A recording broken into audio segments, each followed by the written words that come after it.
굉장히 또 어디서 쉽게 볼 수 없는 영상일 것 같은데 또 1000만 그리고 막 10배 이상 올랐죠. 이제 너도 나도 이거 없어지기 전에 빨리 사야 돼 그런 생각을 가지니까 이렇게 계속 지내다 보면 이게 한계에 도달할 수가 있잖아요.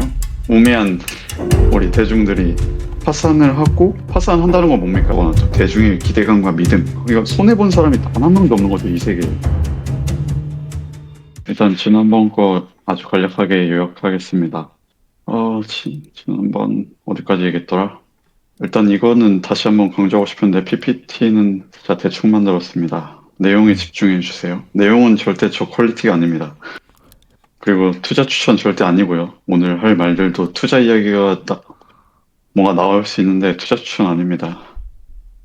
일단 이 비트코인의 핵심 키워드들이 다음과 같이 있는데 특히나 그 중에서도 탈중앙화가 가장 중요한 키워드인데 이 단어를 이해하기 위해서 우리가 비트코인의 역사를 살펴봤었어요.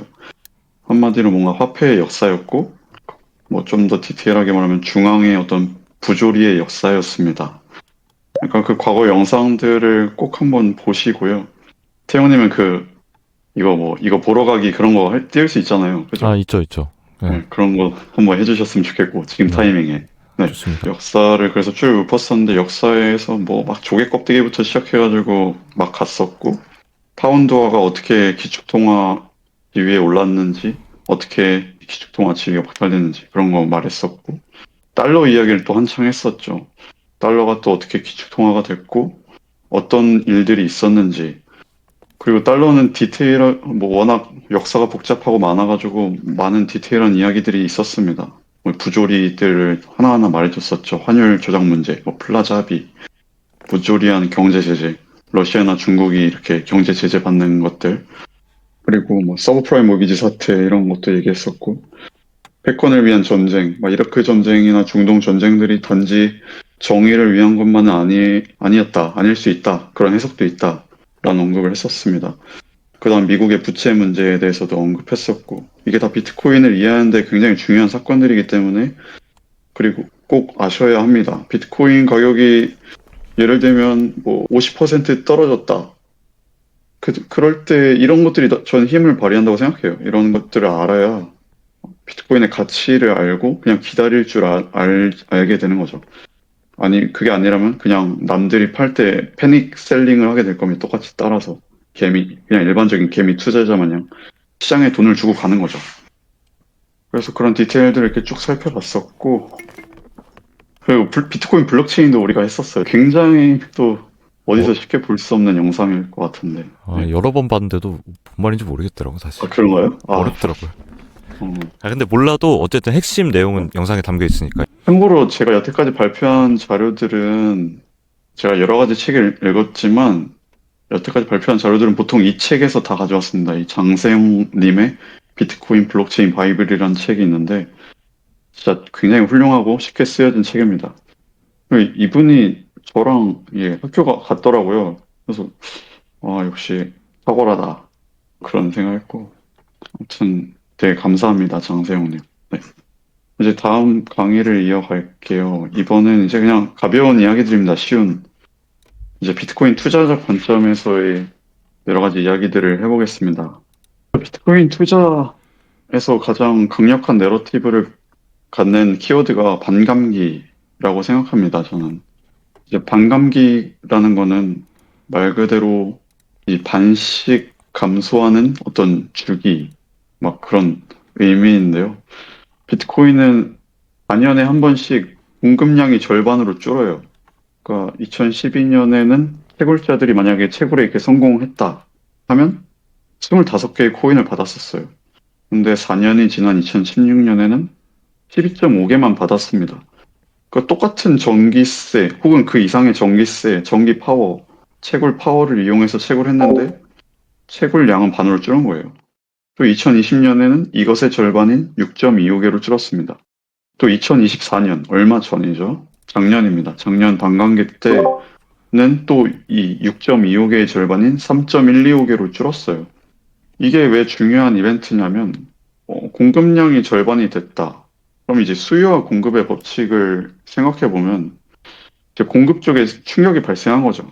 예를 들면, 쌀 공급량이 지금 있을 텐데 그게 전 세계적으로 절반으로 줄었다고 생각해 보세요. 그러면 쌀 가격이 어떻게 될까요? 쌀 세후에. 가격이 갑자기 폭등하겠죠. 그렇죠. 네. 공급이 줄었으니까 이제 너도 나도 이거 없어지기 전에 빨리 사야 돼 그런 생각을 가지니까. 음, 그러니까 비트코인은 이미 그런 반감기라는 게 시스템화되어 내장되어 있는 거예요. 코드 속에 그게 녹아져 음, 있어요. 음, 그래서 반감기 때마다 가격이 상승해 왔죠. 이건 굉장히 유명한 내러티브입니다. 그래서 보면은 뭐 1차 반감기 때 가격이 뭐 12,000 정도였는데 2차 반감기 때는 77만, 뭐 70배 이렇게 올랐죠. 그다음에 3차 반감기 때는 또 1,000만, 그리고 막 10배 이상 올랐죠. 4차 반감기 때는 막 6천만 하면서 또 6배 이상 올랐습니다.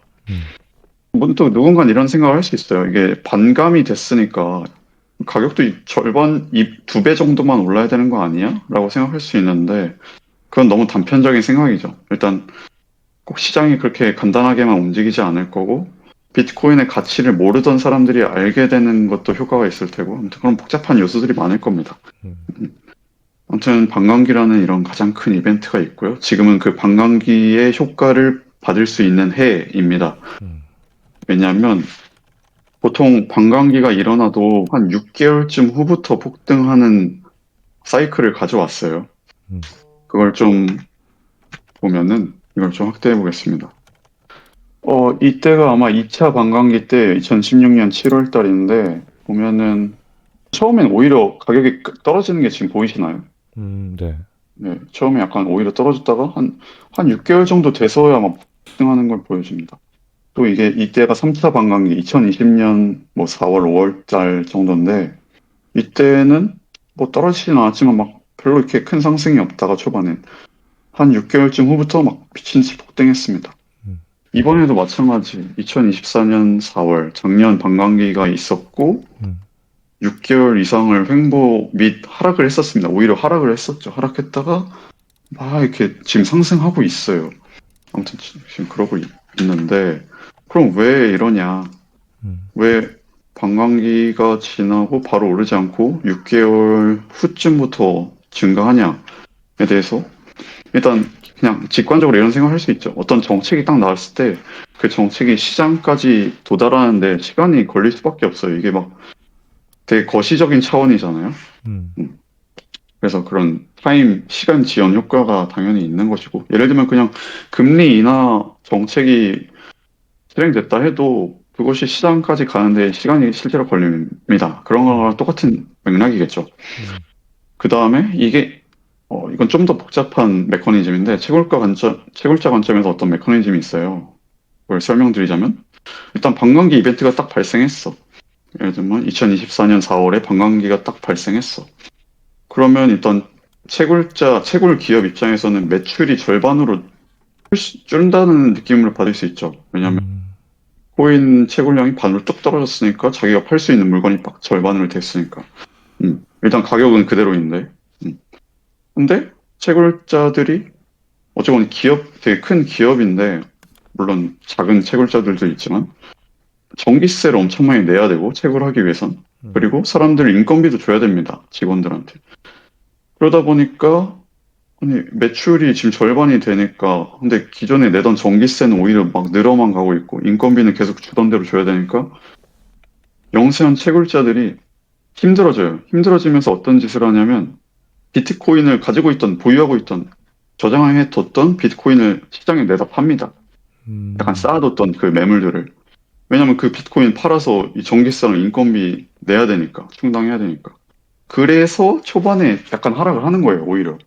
관광기가 발생해도 초반엔 오히려 하락을 하는 게 이런 메커니즘 때문이라는 설이 있어요. 이게 음, 굉장히 잘 알려진 이야기입니다. 비트코이너들에게는. 영세한 채굴자들이 처음에는 이렇게 매도를 하면서 이제 생을 이어가다가 음, 이제 몇몇 채굴자 기업들이 파산을 합니다. 이렇게 계속 지내다 보면 이게 한계에 도달할 수가 있잖아요. 네. 파산을 하고, 파산한다는 건 뭡니까? 더 이상 이제 그들이 매도할 비트코인도 없다는 걸 의미하죠. 음, 그러니까 충분히 다 팔았다 이거야. 채굴자들도. 음, 이제 그때부터 매도 압력이 저하되면서 가격이 다시 반등하기 시작하죠. 이제 매도 압력이 줄고 수요는 그대로 있으니까. 가격이 슬슬 반등하더니 이제 반감기 효과를 받으면서 이제 막 폭등하는 음. 그런 네, 메커니즘이 가장 주류의 메커니즘입니다. 다들 알고 있는. 음. 그다음에 또 하나의 어떤 패턴이 있는데 보통 전고점을 돌파한 후에 폭등을 해요. 네. 어, 전고점이 뭐죠? 전고점. 그러니까 네. 이렇게 보면 되죠. 자, 이때 2차 반감기가 딱 발생하고 막 네. 치솟았어. 막 치솟다가 어떤 고점을 하나 찍고 막 이렇게 하락하는 모습 보이잖아요. 네. 하락하고 다시 한번 그 고점을 향해 이렇게 가고 있죠. 가다가 음. 여기 입장에서 생각해요. 여기 입장. 음. 여기 뒤에가 없다고 생각하고 여기 네. 입장에서 봤을 때 정고점은 이제 여기 혹은 여기죠. 아, 그 옛날 전성기 느낌. 그렇죠. 왕년에 잘 옛날 전선. 나갔던 그렇죠. 그 시점이 전고점이다. 거기 그렇죠. 음. 거기를 딱 지나는 순간에 또 폭등을 합니다. 근데 음. 이거는 거의 많은 자산이나 뭐 주식도 그렇고 이런 패턴을 보이는데 그 음. 약간 당연한 것들이 음. 정고점을 돌파한 것의 의미를 좀 생각해 보면 음. 모두가 이득인 상태예요. 음. 네. 최고점이 있으니까 이거 손해 본 사람이 단 한 명도 없는 거죠 이 세계에. 음. 모두가 이득인 행복한 상태라서 물론 이렇게 음. 이제 이거 떨어질 수도 있어 하면서 파는 사람도 있겠지만 그런 행복한 상태이기 때문에 일단 홀드를 한다 보통 사람들이 음. 더 오를 수도 있으니까. 그리고 음. 정고점을 넘으면 일단 시끄럽습니다 세상에서. 이제 음. 언론들이 막 그걸 보도하거든요. 이번에도 트럼프 되고 막 정고점 올라갔을 때 되게 한동안 비트코인이 뉴스에서 엄청 많이 나왔어요. 음. 9시 뉴스 그런 데도 나오고. 그러면 이제 일반 대중들도 더 관심을 갖게 되죠. 야, 비트코인 또 올랐네 하면서. 그리고 여기저기서 막 수근수근 됩니다. 야, 비트코인 지금 나날이 계속 폭등하고 있어. 이거 어디까지 오를까? 막 그러면서 이제 신규 투자자가 진입을 하죠. 음. 이제 약간 투기꾼들 혹은 좀 이제 우매한 우리 대중들이 나도 좀 벌어보고 싶다 하면서 이게 들어오죠. 네. 그러면서 사실 그게 버블이 생기는 거거든요. 네. 어. 그러니까 이게 정고점 돌파하고 폭등하는 건 당연한 이야기고 그런 일이 계속 반복됩니다. 음. 음. 관광기에 대해서 지금 다뤄봤고, 그래서 지금 시점. 음. 네, 지금 시점이 이제 아까 말씀드렸다시피 관광기 후 6개월부터 폭등이라 했는데 음. 실제로 이번에도 2024년 4월에 관광기 이벤트가 발생했고 2024년 10월쯤에 하필 그게 트럼프와 맞물리면서 폭등을 했어요. 음. 저는 사실 트럼프가 안 됐더라도 비트코인은 올랐을 거라는 믿음을 갖고 있습니다. 음. 왜냐하면 사실 여태까지 비트코인 반감기가 이 4년에 한 번인 게 미국 대선하고 맞물린다는 걸 지금 아실 수 있어요. 네. 미국 대선도 4년에 한 번씩이니까 맞죠? 맞나? 근데 여태까지 비트코인을 대통령들도 그렇고 많은 금융권의 인사들이 되게 까내려 왔거든요. 음. 까내려 왔는데도 늘 잘 올랐어요. 그러니까 트럼프가 되건 안 되건 저는 상관없다고 봅니다. 그냥 원래 오를 거였고 트럼프가 됐으니 그걸 이용해서 더 올랐죠. 그걸 언론 플레이 삼아서. 저는 그렇게 봐요, 사실. 아무튼 그래서 지금은 어떤 상황이냐? 2024년 4월에 반감기 발생하고 2024년 10월에 폭등 한 번 있었고 여전히 그 반감기 효과가 지속될 거라고 모두가 믿고 있는 그런 상황입니다. 음.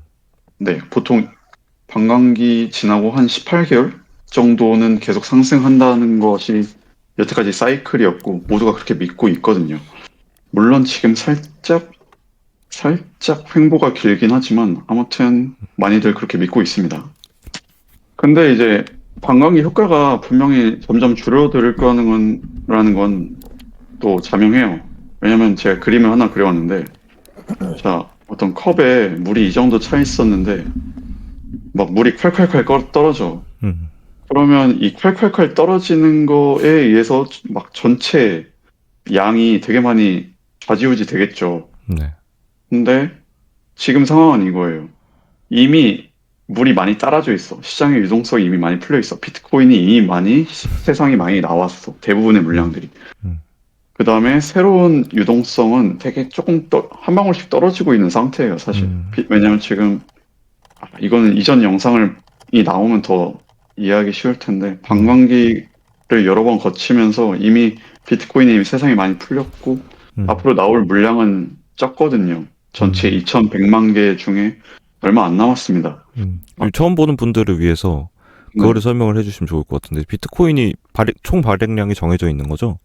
맞습니다. 네. 비트코인은 그냥 코드라서 딱 정해져 음, 있는데, 코드로서 이미 음, 2,100만 개가 음. 네, 발행될 거라는 게 정해져 있습니다. 그럼 시장엔 지금 얼마 정도 풀려 있는 거예요? 잠시 GPT. 요즘 대, 대, 비트코인이 시장에 얼마나 풀려 있어? AI 사용법까지 알려주시는. 그렇죠. 이런 거 다 알려줍니다. 챗 GPT 홍보대사 아니고요. 자, 어, 여기 이렇게 써있네요. 비트코인의 총 공급량은 2,100만 개로 제한되어 있습니다. 현재까지 약 1,950만 개. 그러니까 약 어, 2,000만 개가 풀려 있죠. 거의 다 풀려 있네. 그렇죠. 진짜 2,100만 개 중에 2,000만 개 풀려 있으니까 음. 21분의 20이 풀려 있고 21분의 1만 남은 거예요. 그러니까 반감기 효과는 제한적일 순 분명히 있다. 하지만 어, 사람들의 믿음이 되게 중요하거든요. 이 네. 가격에 있어서. 근데 사람들이 믿음을 갖고 있죠. 아, 반감기 이후에는 폭등해라는 믿음을 갖고 있어. 음, 그래서 제가 여기도 적어놨죠. 대중의 기대감과 믿음. 음. 그리고 약간 세력이 저는 항상 있다고 생각하거든요. 세력이란 건 어, 실제로 있습니다.